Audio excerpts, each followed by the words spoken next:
There is a property in rural Tennessee that has not purchased fertilizer in 11 years.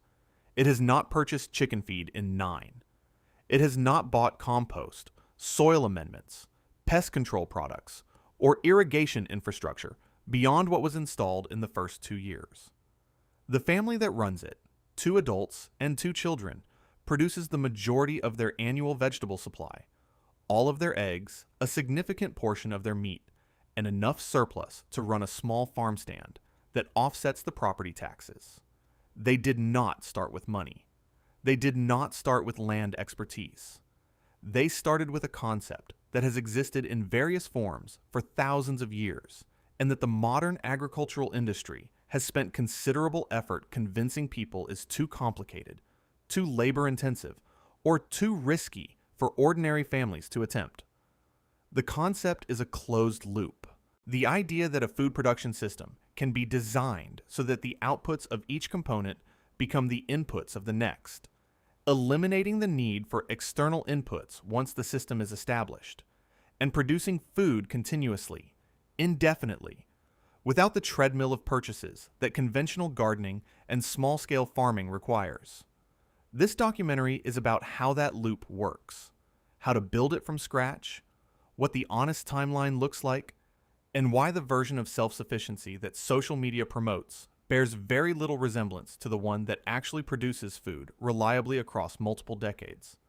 The first thing to understand about the zero-waste loop is that it is not an aesthetic. The content that surrounds the homesteading and self-reliant space online is dominated by images of beautiful raised beds, photogenic chickens, and carefully staged harvests that communicate a particular visual language about the relationship between people and food. That visual language is not wrong, exactly. Beautiful growing spaces can also be functional ones. But the aesthetic is not the system, and building toward the aesthetic before building toward the system is one of the most reliable ways to spend significant money and effort and end up with a large garden that still requires constant external inputs to function.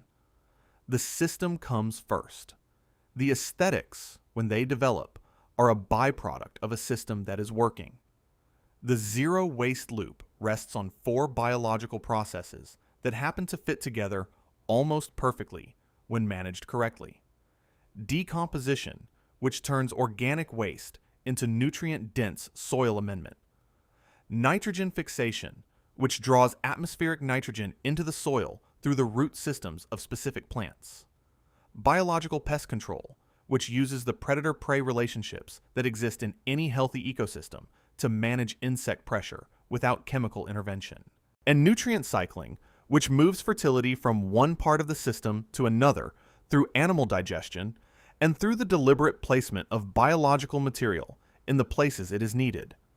Each of these processes operates continuously and without human energy input once the conditions that support it are established. The work of the zero waste loop practitioner is not the work of constantly managing these processes.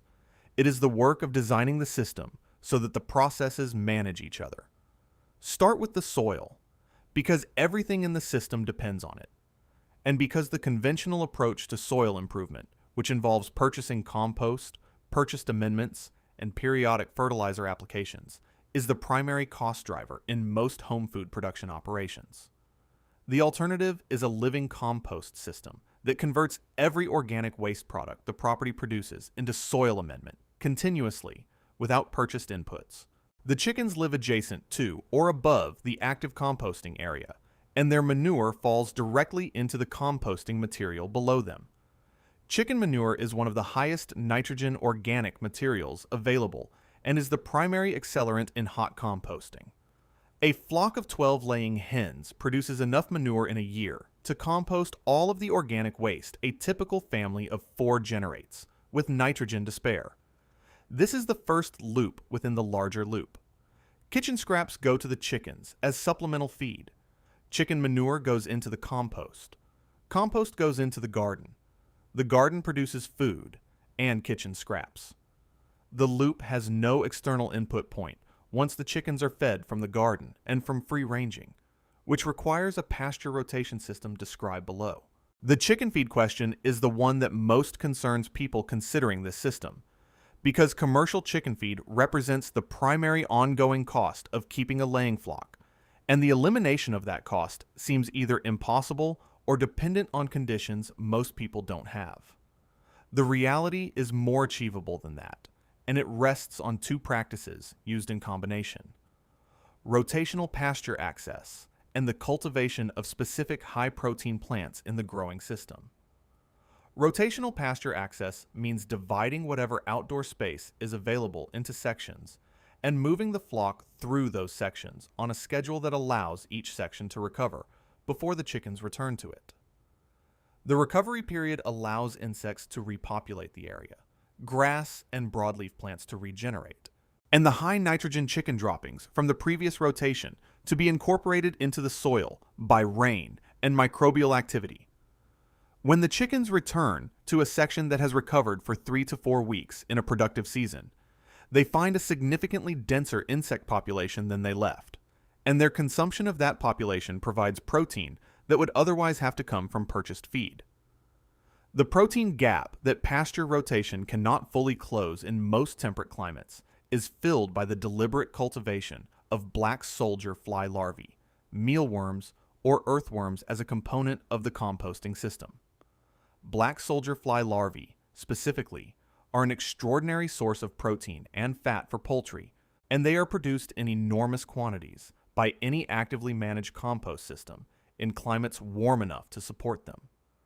A properly managed black soldier fly bin adjacent to the compost operation will produce several pounds of larvae per week during the warm months, which fed to the flock reduces or eliminates commercial feed requirements during those months.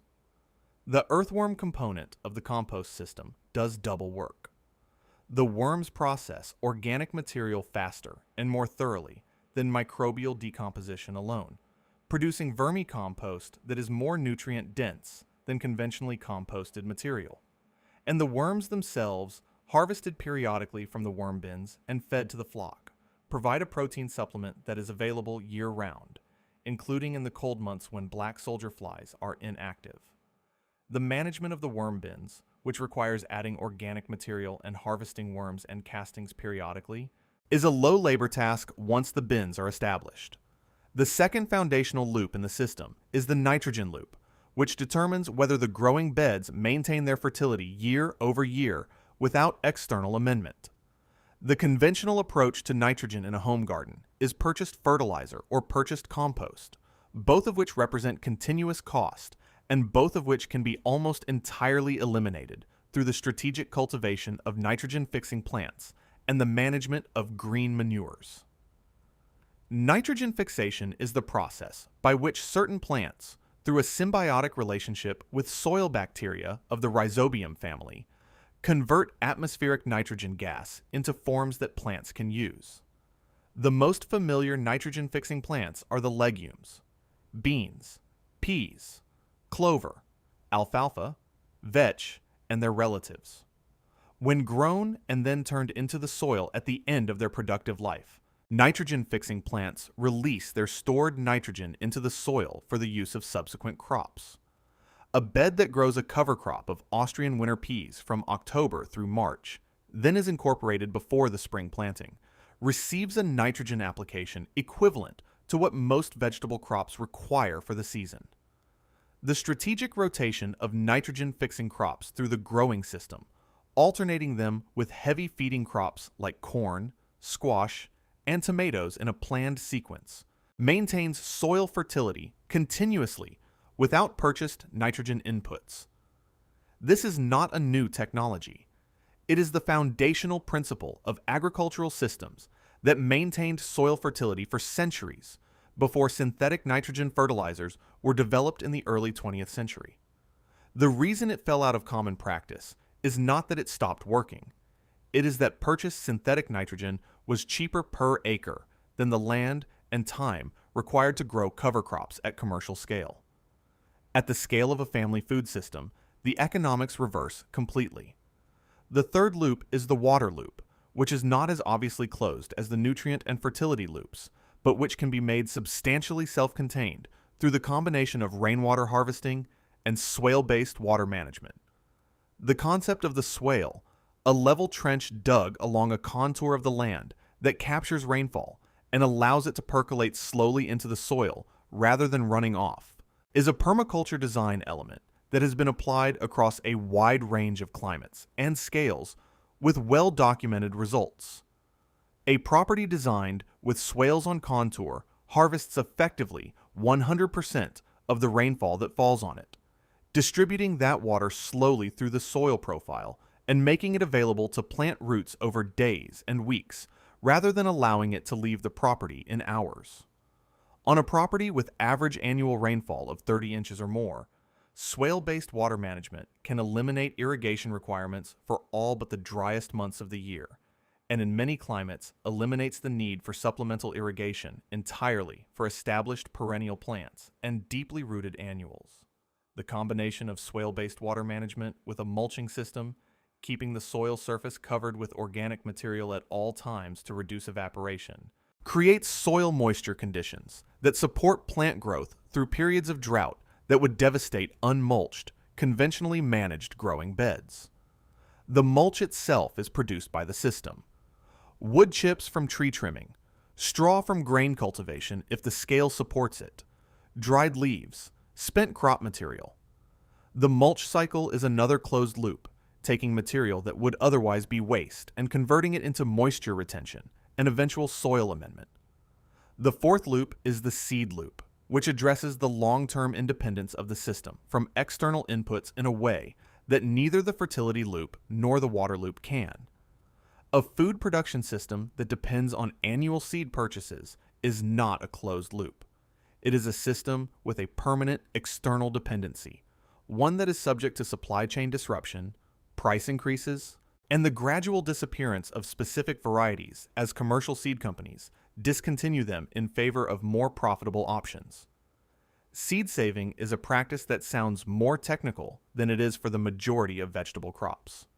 The vegetables that are easiest to save seed from are precisely the ones that are most productive and most important in a family food system. Tomatoes, peppers, squash, beans, peas, lettuce, and most root vegetables left to bolt in their second year. The process for each of these crops involves selecting the best specimens from the best plants at harvest, extracting and cleaning the seeds, drying them thoroughly, and storing them in cool, dark, dry conditions. Seeds saved and stored correctly retain high germination rates for 3 to 5 years for most species, and considerably longer for some. The specific skill that seed saving requires beyond the basic mechanics is an understanding of pollination. Open pollinated varieties, which are the only varieties worth saving seed from because hybrid varieties do not breed true from seed, are pollinated by wind or by insects, and two varieties of the same species grown in proximity will cross-pollinate, producing seeds that combine characteristics of both parents rather than reliably reproducing either.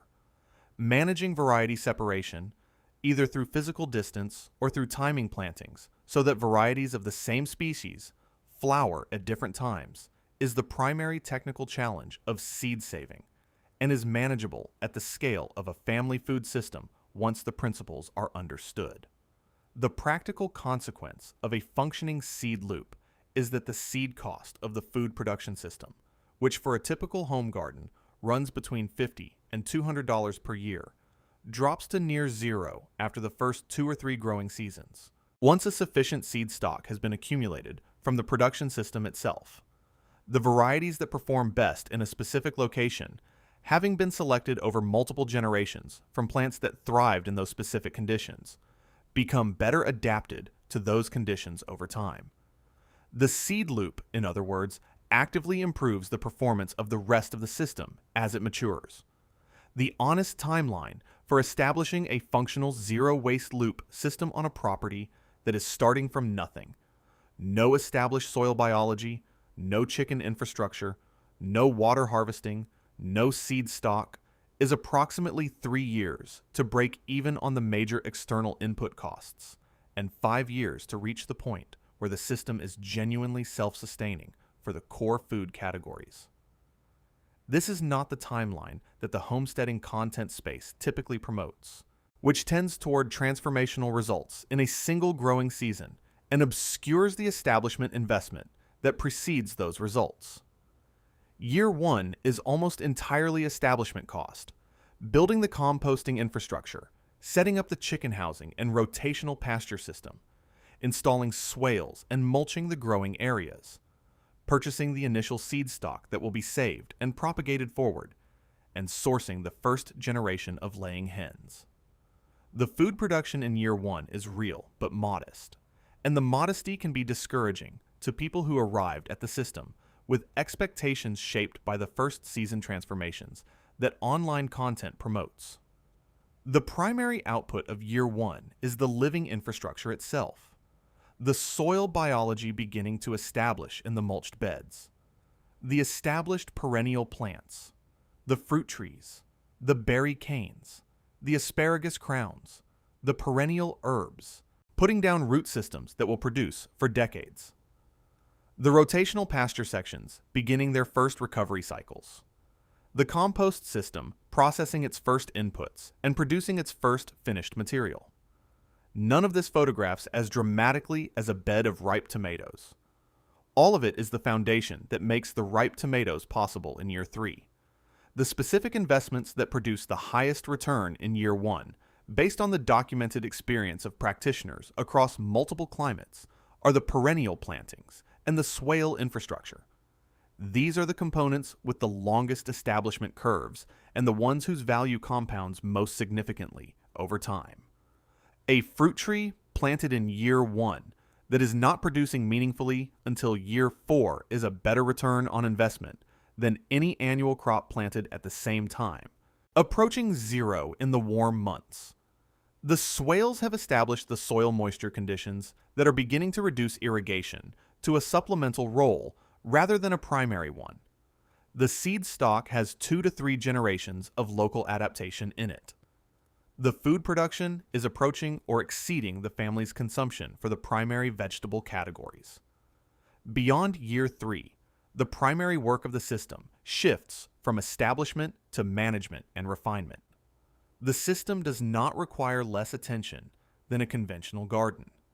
It requires different attention, observational attention to the health of the soil biology, rotational management of the chicken pasture, seed selection decisions that shape the genetics of the next generation of crops, and the periodic maintenance of the water harvesting infrastructure. This is craft work rather than labor work, and the people who find the most satisfaction in the system are the ones who approach it as craft. The financial calculation for a family of 4 who implements the full system is not straightforward, because the relevant comparison is not between the cost of the system and the cost of equivalent produce at a grocery store, which is the comparison most homesteading content makes and which systematically undervalues the grocery store option. The relevant comparison is between the cost of the system over its full operational life and the cumulative cost of the external inputs the system replaces: fertilizer, commercial chicken feed, purchased compost, irrigation costs, seed purchases, and pest control expenditures of a conventional home garden at the same scale. Over a 10-year period, a well-implemented zero-waste loop system on a quarter-acre food production area replaces approximately $800 to $1,200 per year in conventional input costs, with the highest savings concentrated in the chicken feed and soil amendment categories. Against an initial establishment investment of roughly $2,000 to $4,000 in infrastructure, the payback period is 3 to 5 years, after which the system generates net savings annually for as long as it is maintained. The perennial components, the fruit trees, the berry plantings, the established herb beds, the mature swale system, increase in productivity over time and extend the system's economic advantage indefinitely. What the financial calculation does not capture, and what the Tennessee family and others describe as the most significant benefit, is the transformation in relationship to food production that the system creates. A conventional garden, even a successful one, is continuous intervention against entropy, Something is always attacking. Something is always depleted. Something always needs purchasing to maintain productivity. The zero waste loop, once established, is a system that tends toward order rather than disorder, that recovers from disruption rather than collapsing under it, and that rewards observation and refinement rather than demanding constant intervention. That quality, the quality of a system that works with natural processes rather than against them, is what the aesthetic homesteading content captures imperfectly in its images of beautiful gardens and photogenic animals. The beauty of a functioning closed-loop system is real, but it is the beauty of something that has been designed to work, not something that has been designed to look good. The design comes first, the beauty follows from the design, and the function, which is the continuous, reliable production of food for a family, follows from both. The zero waste loop is not a trend, and it is not a lifestyle. It is a technology, developed over centuries of agricultural practice and refined by the specific conditions of people who depended on it for their survival, that produces food reliably, indefinitely, and at decreasing cost over time. The families who build it correctly are not doing something radical. They are doing something old, applied to the specific conditions of the present, and finding that it works exactly as it always has. The loop closes. The food comes. The years pass. And the system, tended and refined, keeps producing.